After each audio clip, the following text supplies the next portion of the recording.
10ನೇ ತರಗತಿ ಪೂರ್ವ ಸಿದ್ಧತಾ ಪರೀಕ್ಷೆ 3ನ ಬರಿತಾ ಇರತಕ್ಕಂತಹ ವಿದ್ಯಾರ್ಥಿಗಳು ತಿಳಿದಿರಬೇಕಂತಹ ಮಾಹಿತಿ ಇದಾಗಿದೆ. ವಿದ್ಯಾರ್ಥಿಗಳ ಇಂದಿನಿಂದ ನಿಮ್ಮ ಪರೀಕ್ಷೆಗಳು ಪ್ರಾರಂಭವಾಗ್ತಾ ಇದೆ. ಹಾಗೆ ಇದೇ ಸಂದರ್ಭದಲ್ಲಿ ಕರ್ನಾಟಕ ಶಾಲಾ ಪರೀಕ್ಷೆ ಮತ್ತು ಮೌಲ್ಯ ನಿರ್ಣಯ ಮಂಡಳಿ ಒಂದು ಸುತ್ತೋಲೆಯನ್ನ ಹೊರಡಿಸಿದೆ. ಏನಿದೆ ಆ ಸುತ್ತೋಲೆನಲ್ಲಿ ಅಂತ ಹೇಳಿ ನೋಡೋದಾದ್ರೆ 23ನೇ ತಾರೀಕಿನಿಂದ ನಿಮ್ಮ ಪೂರ್ವ ಸಿದ್ಧತಾ ಪರೀಕ್ಷೆ 3 ಪ್ರಾರಂಭವಾಗ್ತಾ ಇದೆ. ಪರೀಕ್ಷೆ ಬೆಳಗ್ಗೆ 10:30ರಿಂದ ಪ್ರಾರಂಭ ಆಗುತ್ತೆ. ವಿದ್ಯಾರ್ಥಿಗಳೆಲ್ಲರೂ ಕೂಡ ಶಾಲೆನಲ್ಲಿ 9 ಗಂಟೆಗೆನೆ ಇರಬೇಕು.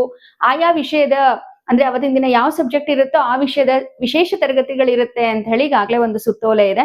ಹಾಗೆ ಅದರಂತೆ ಸಮಾಜ ವಿಜ್ಞಾನದ ಪರೀಕ್ಷೆ ಏನಿತ್ತಲ್ವಾ 28ನೇ ತಾರೀಕು, ಆ 28ನೇ ತಾರೀಕು ಸಮಾಜ ವಿಜ್ಞಾನ ವಿಷಯದ ಪರೀಕ್ಷೆ ಬೆಳಗ್ಗೆಯ ಬದಲಾಗಿ ಮಧ್ಯಾಹ್ನವನ್ನ ನಡೆಸ್ತೀವಿ ಅಂತ ಹೇಳಿ ಈ ಸುತ್ತೋಲೆನಲ್ಲಿ ಹೇಳ್ತಾ ಇದ್ದಾರೆ.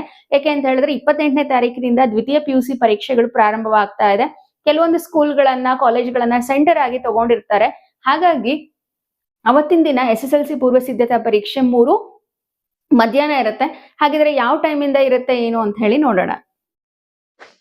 ಕರ್ನಾಟಕ ಶಾಲಾ ಪರೀಕ್ಷೆ ಮತ್ತು ಮೌಲ್ಯ ನಿರ್ಣಯ ಮಂಡಳಿ ಬೆಂಗಳೂರು ದಿನಾಂಕ 28/2/2026ರಂದು ನಡೆಯುವ SSLC 3ನೇ ಪೂರ್ವ ಸಿದ್ಧತಾ ಪರೀಕ್ಷೆ ಸಮಾಜ ವಿಜ್ಞಾನ ವಿಷಯದ ಪರೀಕ್ಷಾ ಸಮಯ ಬದಲಾವಣೆಯನ್ನ ಮಾಡಿರ್ತಕ್ಕಂತಹ ಬಗ್ಗೆ ಸುತ್ತೋಲೆ ಇದಾಗಿದೆ. 2025-26ನೇ ಸಾಲಿನ SSLC ಶಾಲಾ ವಿದ್ಯಾರ್ಥಿಗಳಿಗೆ ರಾಜ್ಯ ಮಟ್ಟದ 3ನೇ ಪೂರ್ವ ಸಿದ್ಧತಾ ಪರೀಕ್ಷೆಯನ್ನ 23ನೇ ತಾರೀಕು ಫೆಬ್ರವರಿ 2026ರಿಂದ ನಡೆಸಲು ಈಗಾಗಲೇ ವೇಳಾಪಟ್ಟಿಯನ್ನ ಪ್ರಕಟಿಸಿದೆ. ಅದರಂತೆ ವಿದ್ಯಾರ್ಥಿಗಳಿಗೆ ಪರೀಕ್ಷೆಗಳು ನಡೆಯುತ್ತೆ. ಹಾಗೆ 28ನೇ ತಾರೀಕು ಏನು ಒಂದು ಸಮಾಜ ವಿಜ್ಞಾನ ವಿಷಯದ ಪರೀಕ್ಷೆ ಇದೆಯಲ್ಲ, ಅವತ್ತಿನ ದಿನ ದ್ವಿತೀಯ PUC ಪರೀಕ್ಷೆಗಳು ಪ್ರಾರಂಭವಾಗ್ತಿದೆ. ಹಾಗಾಗಿ ಅಂದು ಬೆಳಗ್ಗೆ ನಡೀತಕ್ಕಂತಹ ಸಮಾಜ ವಿಜ್ಞಾನ ವಿಷಯದ ಪರೀಕ್ಷೆ ಏನಿದೆಯಲ್ವಾ, ಮಧ್ಯಾಹ್ನದಿಂದ ಪ್ರಾರಂಭವಾಗುತ್ತೆ ಅಂತ ಹೇಳಿ ಹೇಳ್ತಿದ್ದಾರೆ. ಮಧ್ಯಾಹ್ನ 2 ಗಂಟೆಯಿಂದ ಪರೀಕ್ಷೆಯನ್ನ ನಡೆಸಬೇಕು ಅಂತ ಹೇಳಿ ಮಂಡಳಿಯಿಂದ ಸೂಚನೆಯನ್ನ ನೀಡಿದ್ದಾರೆ. ಹಾಗೇನೆ ಪರೀಕ್ಷೆ ಮಧ್ಯಾಹ್ನ 2 ಗಂಟೆಗೆ ಅಂತ ಹೇಳಿದ್ರೆ ಪ್ರಶ್ನೆ ಪತ್ರಿಕೆ ಕೂಡ 12:30ಕ್ಕೆ ಮಂಡಳಿಯಿಂದ ಶಾಲಾ ಲಾಗಿನ್ಗೆ ಅಪ್ಲೋಡ್ ಮಾಡ್ತಾರೆ.